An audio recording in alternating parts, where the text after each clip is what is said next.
अऊज़ु बिल्लाहि स्समीइल अलीम मिनश शैतानिर रजीम मिन हमज़िही व नफ़्ख़िही व नफ़सिही वअलमू अन्न फ़ीकुम रसूलल्लाह। और जान लो कि तुम में रसूलुल्लाह सल्लल्लाहु अलैहि वसल्लम हैं। लौ युतीउकुम फ़ी कसीरिम मिनल अम्र, अगर वो बात मानना शुरू हो जाए तुम्हारी तो तुम मुश्किल में फंस जाओगे। वलाकिन अल्लाह, और लेकिन अल्लाह सुब्हानहु व तआला ने हब्बबा पसंद किया है इलैकुम तुम्हारे लिए अल ईमाना ईमान को, यानी बात मानने को। वज़य्यनहु फ़ी क़ुलूबिकुम, और सजा दिया है उसको फ़ी क़ुलूबिकुम तुम्हारे दिलों में। वक़र्रहा, और नापसंद किया है तुम्हारे लिए अल कुफ़्रा कुफ़र को, वल फ़ुसूक़ा, और गुनाह को, वल इस्याना, और नाफरमानी को। उलाइका हुमुर राशिदून, यही लोग हैं हिदायत याफ्ता।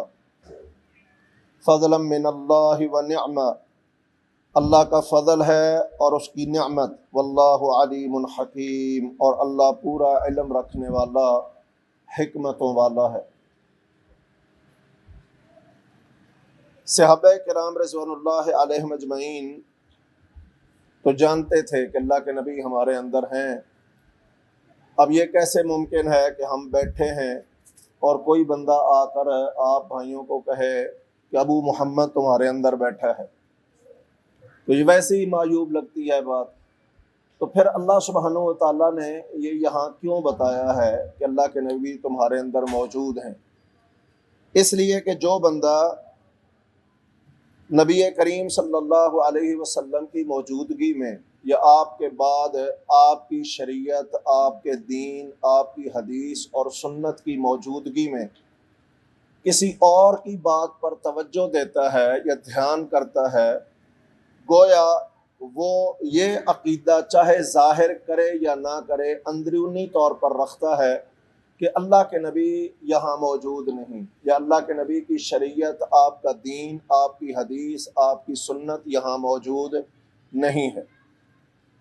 वरना ये कैसे मुमकिन है कि एक बंदा अल्लाह के नबी सल्लल्लाहु अलैहि वसल्लम पर ईमान भी रखता हो और फिर अल्लाह के नबी की हदीस सुन्नत सुनकर भी वो किसी दूसरे की तरफ देखे कि फ़लाँ, हाँ जी, बाप दादा यहाँ उनका भी ख्याल रखना है, कौम बिरादरी का भी ख्याल रखना है, इलाके के रस्म व रिवाज का भी ख्याल रखना है। बल्कि हमारे यहाँ तो लोग उससे भी कहीं आगे चले गए, मौलवी साहब का, पीर साहब का, मुफ्ती साहब का, इमाम साहब का, बुज़ुर्गों का भी ख्याल रखना है। तो समझ लेना चाहिए कि उसने अल्लाह के नबी सल्लल्लाहु अलैहि वसल्लम का कलमा पढ़ा है, ज़बानी कलामी, वो इस कलमे का मफ़हूम और मतलब नहीं जानता। अगर कलमे का मफ़हूम और मतलब जानता होता तो ये कैसे मुमकिन है कि वो नबी रसूल तो अल्लाह के नबी सल्लल्लाहु अलैहि वसल्लम को मान रहा है, लेकिन बात मानने की बारी आती है तो अल्लाह के नबी सल्लल्लाहु अलैहि वसल्लम को छोड़कर बाकी हर किसी की मानने को तैयार हो जाता है। गोया ये बंदा ईमान से खाली है। इसलिए अल्लाह सुब्हानहु व तआला ने यहाँ पर आगे फरमा दिया कि अगर अल्लाह के नबी तुम्हारी बातें मानना शुरू कर देना कि ऐसे नहीं करना चाहिए, ऐसे होना चाहिए, जैसे आजकल जो है वो मैं और आप किसी वाक़या को पढ़कर ये कहें कि यहाँ अगर इस बंदे ने ऐसे नहीं ऐसे किया होता तो ये हो जाता और वो हो जाता। तो भाई उस वक़्त जब ये वाक़या पेश आया उस वक़्त क्या हालात थे, यानी आपको क्या मालूम है? आज हमारे यहाँ मिसाल के तौर पर मैं अभी आते हुए गाड़ी में फंस गया। अच्छा, मेरे ज़हन में आया काश मैं उधर से अगर कुराल चौक से सर्विस रोड ले लेता तो इस रश में ना फंसता। अभी मुझे क्या पता था कि आगे ट्रैफिक ब्लॉक खड़ी है, या तो कोई वहां पर बताने वाला मौजूद हो ना कि भाई इस रास्ते पर न जा। तो जब बंदा फंस गया है वहां पर, तो अब आप यहाँ बैठे तबसरा करते रहें कि इसने इधर से निकल जाना था, उधर से कर लेना था। अब कारी अब्दुल शकूर साहब मुझे कह रहे हैं जी आप साइड पे कहीं गाड़ी लगा दें, मैं मोटरसाइकिल पे ले। भाई साइड पे कहाँ लगाऊं, ट्रैफिक पे तो ट्रैफिक लगी हुई है। तो बहरहाल बाद के मशवरे और तबसरे उससे ज़्यादा बेहतर है कि उस हकीकत को मान लिया जाए जो हकीकत वहाँ पर है। रसूलुल्लाह सल्लल्लाहु अलैहि वसल्लम चूँकि अल्लाह सुब्हानहू व तआला की वही से बोलते थे, मा यंतिकु अनिल हवा इन हुवा इल्ला वह्युन यूहा, हमारा पैगंबर तब तक बात ही नहीं करता जब तक वही नाजिल ना हो जाए। तो अब नबी अल्लाह सुब्हानहू व तआला हमारा पैदा करने वाला है और हमारे बारे में जितना अल्लाह जानता है कोई नहीं जानता, हत्ता कि हम खुद अपने बारे में नहीं जानते जो अल्लाह सुब्हानहू व तआला हमारे बारे में जानता है। तो जब अल्लाह हमारे लिए कोई हुक्म जारी फरमाएगा ना, तो अपने पूरे इल्म की बुनियाद पर और नबी करीम सल्लल्लाहु अलैहि वसल्लम अल्लाह सुब्हानहू व तआला की वही के मुताबिक जो रास्ता हमें दिखाएंगे वही रास्ता हमारा कामयाबी का है। अगर हम में से हर बंदा मशवरा देने लग जाए तो यहाँ पर ही अगर मैं एक मशवरा लूँ तो यहाँ पर यानी हर भाई की अपनी अपनी राय हो सकती है। हमारी राय, हमारे जहन, हमारी इल्म पहुँच मुख्तसर है, जबकि अल्लाह सुब्हानहू व तआला का कामिल व अकमल इल्म है। तो नबी अल्लाह के हुक्म के मुताबिक फैसला करता है, हुक्म देता है। हमें अल्लाह के नबी की बात मानने की ताकीद की गई है, अपनी बातें नबी को मनवाने की ताकीद नहीं की गई। जब हम अपनी बातें मनवाना शुरू कर देंगे तो फिर नाराज होकर बैठ जाए, मेरी बात तो मानी नहीं है, फलां की मान ली है, मेरे मशवरे की तो हैसियत ही कोई नहीं। और यही आदत थी मुनाफिकीन की। अब्दुल्ला बिन उबई ओहद के रास्ते पर जाते हुए ना कोई 300 के करीब अफराद को लेकर वापस आ गया था और उसने बहाना क्या बनाया था कि नबी सल्लल्लाहु अलैहि वसल्लम ने एक मुशावरत की। उस मुशावरत में अल्लाह के नबी ने अबू बकर और उमर रज़ी अल्लाह ताला अन्हुमा की राय को तरजीह दी और उसमें अब्दुल्ला बिन उबई जो मुनाफिकीन का सरदार था उसने भी एक राय दी थी। तो अल्लाह के नबी सल्लल्लाहु अलैहि वसल्लम ने उस राय को कबूल नहीं किया। तो इस पर उसने मूड बना लिया, उसने कहा लो जी हमारी राय की तो अहमियत ही कोई नहीं है ना, तो फिर हमें इनके साथ जाने की क्या ज़रूरत है। यानी असल मसला ये है, तो जैसे वो पंजाबी की मिसाल है ना, मन हरामी ते हुज्जतां ढेर, जिसने माननी नहीं है वो कोई ना कोई हुज्जत निकाल लेता है और जिसने माननी है वो अल्लाह की कसम किसी दूसरी तरफ देखना भी पसंद नहीं करता है, उसका सर वहीं झुक जाता है। अब देखें ना, अबू बकर सिद्दीक रज़ी अल्लाह ताला अन्हो, अबू जहल ने जब नबी सल्लल्लाहु अलैहि वसल्लम ने मेराज का वाक़या जिक्र किया ना कि आज रात में रातों रात यहाँ से बैतुल मुक़द्दस गया और वहाँ से 7 आसमानों की सैर करके जन्नत जहन्नम देख के वापस आ रहा हूँ, तो अबू जहल ने कहा भाई लो, अबू बकर को, चूँकि अबू बकर अक्लमंद आदमी थे, समझदार आदमी थे, यहाँ उन्हें फिसलाने का मौका है। अबू जहल बैठा अबू बकर के पास रज़ी अल्लाह ताला और कहने लगा, अबू बकर एक बंदा कहता है कि मैं रातों रात यहाँ से बैतुल मुक़द्दस गया, जो कि कम अज़ कम तेज घोड़ सवार भी हो तो 1 महीने का सफ़र है, और वहाँ से रातों रात 7 आसमानों की सैर भी करके आया। तो बता, जहन मानता है इस बात को? अबू बकर रज़ी अल्लाह ताला ने फरमाया कि ये बात कही किसने है?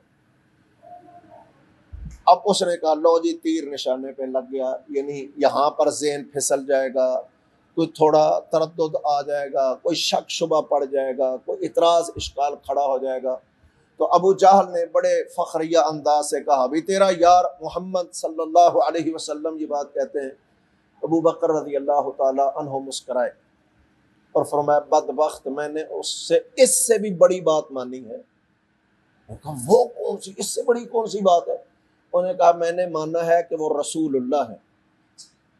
जब मैंने अल्लाह का रसूल मान लिया है तो फिर हर बात मुझे माननी पड़ेगी, चाहे मेरा जहन उसे कबूल करता है या नहीं करता। मेरे इल्म समझ में वो बात आती है या नहीं आती है। जब मैंने रसूलुल्लाह मान लिया है तो फिर मुझे हर बात अल्लाह के नबी की माननी पड़ेगी। यही बात अल्लाह सुब्हानहू व तआला ने यहाँ पर फरमाया है, वलाकिन्नल्लाह हब्बबा इलैकुमुल ईमाना, अल्लाह ने तुम्हारे लिए ईमान को पसंद किया। ईमान बमाना इताअत आ रहा है कि अल्लाह ने तुम्हारे लिए ये पसंद किया है तुम अल्लाह और उसके रसूल की इताअत करो, अल्लाह रसूल की बात मानो, अपनी बातें मनवाना या किसी और की बातें मानना शुरू ना कर दो, बल्कि अल्लाह तुम्हारे लिए ये पसंद करता है कि तुम अल्लाह और उसके रसूल की बात मान लो। और ईमान लाने का तकाजा भी भाइयों यही है। ईमान अल्लाह और उसके रसूल पर लाने का तकाजा ही यही है कि फिर बात माननी है तो अल्लाह और उसके रसूल की माननी है। अगर बाप दादा के खिलाफ जा रही है तब भी अल्लाह रसूल की बात माननी है। किसी मौलवी पीर इमाम बुजुर्ग के खिलाफ जा रही है तब भी अल्लाह के नबी की बात माननी है। हत्ता कि मेरी अपनी सोच जहन के खिलाफ भी जा रही है तो मैंने अपने जहन अक्ल फ़हम की बात नहीं बल्कि रसूलुल्लाह की बात माननी है। ये ईमान का तकाज़ा है। वक्त वज़य्यनहु फ़ी क़ुलूबिकुम, और अल्लाह ने इस ईमान यानी अल्लाह और उसके रसूल की इताअत को तुम्हारे दिलों में सजा दिया है। मोहब्बत अल्लाह और उसके रसूल की अल्लाह ने तुम्हारे दिलों में बिठा दी है।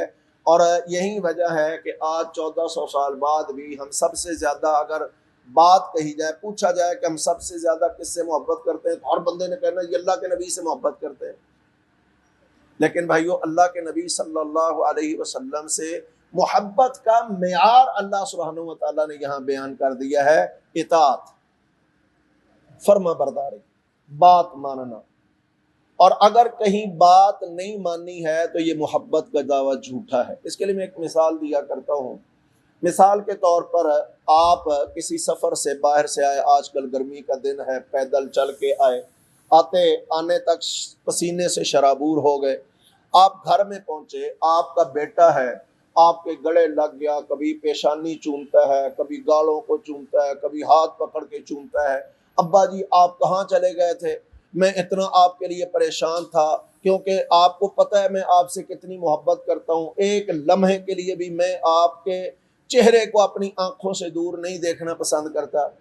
तो बाप बैठा, आप बैठ गए और कहा बेटा जाओ पानी ले आओ, मैं प्यास बड़ी लगी है, गर्मी बड़ी है। फिर गप्पे लगाते हैं, बताता हूँ आपको। वो कहता नहीं अब्बा जी, अब मैं एक लम्हे के लिए भी आपके चेहरे से निगाहें नहीं हटाऊंगा। वो कहता है बेटा प्यास लगी है, पानी ला के दे। वो कहता है नहीं नहीं, मुझे आपसे मोहब्बत बड़ी है, मैं नहीं चाहता मेरी निगाहें आपके चेहरे से हट जाएं। ईमानदारी से बताइए, इस बेटे को आप सीने से लगाएंगे कि थप्पड़ मारेंगे?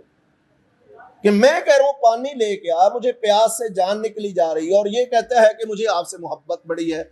मोहब्बत क्या थी कि आपने कहा पानी लेके आ, वो दौड़ के जाता, शरबत बना के ले आता। क्या ख्याल है, आपका दिल उसे भी चूमने पर लगता कि नहीं? तो बात मानना असल ये मोहब्बत है। तो अल्लाह सुब्हानहू व तआला ने फरमाया, अल्लाह ने तुम्हारे दिलों में इस मोहब्बत को यानी अल्लाह के नबी की इताअत को बिठा दिया है। वक़र्रहा इलैकुमुल कुफ्र वल फुसूक़ वल इस्यान।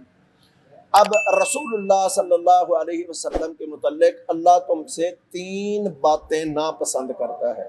ये कि अल्लाह के नबी की किसी बात का इनकार कर दो, ये अल्लाह को पसंद नहीं। वल फुसूक, किसी एक हुक्म से बाहर निकल जाना, यानी उससे माना यहाँ पर भी इनकार का ही है कि उसे तावीलें करके, हीले हुज्जते बहाने निकाल के उस पर अमल ना करना, ये फुसूक में आता है। तो अल्लाह सुब्हानहू व तआला फरमाते हैं ये भी अल्लाह को पसंद नहीं है कि तुम हीले बहाने करके अल्लाह के नबी की बात को छोड़ दो। वल इस्यान, अल्लाह के नबी किसी काम का कहें और तुम नाफरमानी करो, ये भी अल्लाह को पसंद नहीं। उलाइका हुमुर राशिदून, अब जो शख्स अल्लाह के नबी सल्लल्लाहु अलैहि वसल्लम की हर हालत में इताअत और फर्माबरदारी करता है और अल्लाह के नबी सल्लल्लाहु अलैहि वसल्लम की बात का इनकार करने से बच के रहता है, फरमाया यही बंदा हिदायत याफ्ता है। अब जो बंदा हिदायत पर आ गया, अल्लाह रसूल की बात मान ली, फरमाया ये उसका अपना कोई कमाल नहीं है। कोई बंदा कहे मैं अपने इल्म की बुनियाद पर जोर ज़बरदस्ती के ज़रिए से मैंने जो है वो ये कमाल हासिल किया, फरमाया नहीं, फज़लन मिनल्लाहि व निअमा, ये अल्लाह के फजल और ख़ास नेमत के ज़रिए से तुम्हें हासिल हुआ है। अगर तुम्हें अल्लाह की तरफ से हिदायत मिली है ना, तो इसमें तुम्हारा कोई कमाल नहीं। भाइयों, अपने कमाल, मेहनत, सलाहियतों से, तजर्बे से बंदा दुनिया की तो बहुत सारी चीज़ें हासिल कर सकता है, लेकिन हिदायत हासिल नहीं कर सकता। हिदायत तजर्बे से, जोर से, ताकत कुव्वत से, पैसे से, दौलत से नहीं हासिल की जा सकती। ये अगर अल्लाह किसी को दे दे तो ये खास अल्लाह का फजल और अल्लाह की नेमत है उस पर। अब अगर अल्लाह ने मुझे और आपको कोई राह समझाई है, कोई रहनुमाई की है, दीन की कोई बात समझाई है, तो फिर ये अल्लाह का फजल है, और अल्लाह के फजल पर, अल्लाह की नेमत पर अल्लाह का शुक्र अदा करना चाहिए। अब अल्लाह का शुक्र क्या है कि अल्लाह और उसके रसूल जिस काम को करने को जैसे कहें वैसे करना, और जिस काम से अल्लाह रसूल ने रोक दिया है उससे रुक जाना, ये अल्लाह सुब्हानहू व तआला का शुक्र अदा करना है। तो फरमाया अल्लाह सुब्हानहू व तआला का फजल और अल्लाह की नेमत से ये तुम्हें हासिल हुआ। वल्लाहु अलीमुन हकीम, और अल्लाह पूरा इल्म रखता है। ये हिदायत किसको देनी है, कौन इस हिदायत की कदर करेगा, और कौन अल्लाह रसूल की बात आने के बाद भी मर्जी मनमानी करेगा, ये अल्लाह को पूरा इल्म है। हमें इतना इल्म नहीं जितना अल्लाह सुब्हानहू व तआला जानता है। हकीम, उस मालिक के कायनात को तुम्हारे बारे में ये भी इल्म है कि तुम अल्लाह और उसके रसूल की बात किस बुनियाद पे छोड़ रहे हो। ज़ाहिरी तौर पर अल्लाह रसूल से मोहब्बत के दावे, और जब बात आए तो मानने से इनकार कर रहे हो, ये भी अल्लाह को मालूम है। ये नहीं है कि अल्लाह के इल्म में नहीं है, लेकिन इस पर फिर अल्लाह सुब्हानहू व तआला पहली उम्मतों में तो जिन लोगों ने अल्लाह के नबियों को नहीं माना, अल्लाह ने उन्हें अजाबों में मुब्तला कर दिया। अब अगर मैं ना फरमानी पे उतरा हुआ हूँ, अल्लाह रसूल की बात नहीं मानता, तो फिर वो अल्लाह मुझे अजाब क्यों नहीं देता। हकीम, ये उस अल्लाह की हिकमत है, वो अपनी हिकमतों की बुनियाद पर मोहलत दे देता है। वैसे भी अगर हम सोचें, गौर करें भाइयों, तो अजाब तो आ रहे हैं, कभी इनफरादी, कहीं बहुत सारे इज्तिमाई आ रहे हैं। अलबत्ता ये नबी करीम सल्लल्लाहु अलैहि वसल्लम की दुआ है कि यक मुश्त अल्लाह इस उम्मत को हलाक तबाह नहीं करेगा। ये दुआ अल्लाह ने अल्लाह के नबी की कबूल की है। लेकिन गाए बगाए किसी न किसी इलाके में, किसी न किसी फर्द पे कोई अजाब आ जाए तो ये मुमकिन है। इस पर अल्लाह के नबी की दुआ नहीं है। जैसे हम देखते हैं चंद दिन पहले रावलपिंडी के बहुत बड़े इलाके के अंदर सैलाब ने तबाही मचाई, यकीन करें। हत्ता के शहर के बाज इलाकों में एक पूरी पूरी मंजिल पानी के अंदर डूबी है। आप अंदाजा करें, जितने घरों की एक एक मंजिल भी डूब गई, उन घरों में कुछ बचा है? बंदे तो छतों पे चढ़ गए, लेकिन उनके लिए अब कोई चीज सलामत नहीं रही है। ना उनके कपड़े सलामत रहे, ना उनके बिस्तर सलामत रहे, ना खाने पीने की कोई चीज बची। तो तबाही मचाई पानी ने। तो ये अल्लाह सुब्हानहू व तआला की तरफ से तंबीह भी हो सकती है और अज़ाब भी हो सकता है। फिर सूरत यूनुस में अल्लाह सुब्हानहू व तआला ने फरमाया कि बाज़ इलाकों पर हम अजाब नाजिल करते हैं, और वही अजाब बाज़ बाकी इलाकों के लिए हम बतौर तंबीह नाजिल करते हैं कि जैसे वो कल तबाह हो गए, हमारी भी बारी आ सकती थी, अल्लाह ने हमें बचाया। हमें इस पर अल्लाह का शुक्र अदा करना चाहिए। लेकिन इनफरादी तौर पर मैं और आप, हम में से हर बंदा देखे ना, तो किसी न किसी मुसीबत में, मुश्किल, तकलीफ, परेशानी में, बीमारी में मुब्तला है। ये अल्लाह की तरफ से आजमाइश भी हो सकती है कि मेरा बंदा इस पर सब्र कितना करता है, बर्दाश्त कितना करता है। और यकीन करें, ये अल्लाह की तरफ से हमारे पास गुनाहों की सज़ा भी हो सकती है। बाज़ गुनाहों की ये सज़ा भी हो सकती है। किसी बीमारी में मुब्तला हो गए, खाना पीना रह गया, परेशानियों का शिकार हो गए, घर का अमन सुकून तबाह हो गया, ये भी अल्लाह के अजाबों और पकड़ों में से एक पकड़ है। तो इससे सलामती की राह क्या अल्लाह ने दिखाई है कि अल्लाह और उसके रसूल की माने, अल्लाह रसूल सल्लल्लाहु अलैहि वसल्लम को अपनी ना मनवाएं। जब तक अल्लाह रसूल की मानते रहोगे, अल्लाह की रहमतें आएंगी। और जब मनमानियाँ करके अल्लाह रसूल को मनवाने की कोशिशें करोगे ना, तो अल्लाह किसी की मानता नहीं है। वो तो मनवाने वाला बादशाह भी किसी की मानता होता है, और वो बादशाह जिसके इख्तियार में मेरी एक एक सांस है, मैं अगली सांस भी लूंगा तो उसी के हुक्म पर। तो फिर उस मालिक के कायनात का हक है कि उसे बात मनवाने के बजाय उसकी मानी जाए। अल्लाह मुझे और आपको भी समझ की और अमल की तौफीक अता फरमाए। अक़ूलु क़ौली हाज़ा वस्तग़फ़िरुल्लाह ली व लकुम।